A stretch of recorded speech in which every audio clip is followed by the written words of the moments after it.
कोरेला कोकाटू, बिया राइट कोकाटू।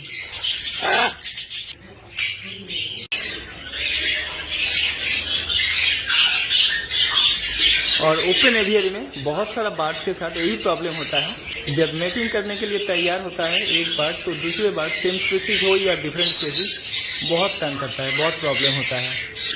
और ये जो कोकाटल का पेयर है ये अभी अभी एडल्ट हुआ है, रेडी हुआ है, ब्रीडिंग के लिए तैयार हुए हैं और फर्स्ट टाइम के लिए मेट कर रहा है। लेकिन बाकी का सारे बर्ड जैसे सन कॉर्नियर और इससे थोड़ी देर पहले और कुछ कोकाटल्स भी आके तंग कर रहा था, डिस्टर्ब कर रहा था।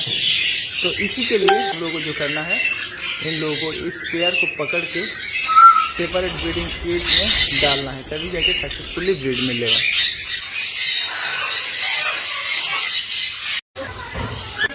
कोरेला कोकाटू, बिया राइट कोकाटू।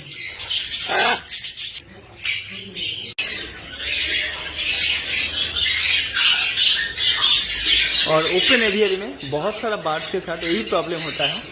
जब मेटिंग करने के लिए तैयार होता है एक बर्ड, तो दूसरे बर्ड सेम स्पीसीज हो या डिफरेंट स्पीसीज बहुत तंग करता है, बहुत प्रॉब्लम होता है। और ये जो कोकाटल का पेयर है ये अभी अभी एडल्ट हुआ है, रेडी हुआ है, ब्रीडिंग के लिए तैयार हुए हैं और फर्स्ट टाइम के लिए मेट कर रहा है। लेकिन बाकी का सारे बर्ड जैसे सन कॉर्नियर और इससे थोड़ी देर पहले और कुछ कोकाटल्स भी आके तंग कर रहा था, डिस्टर्ब कर रहा था।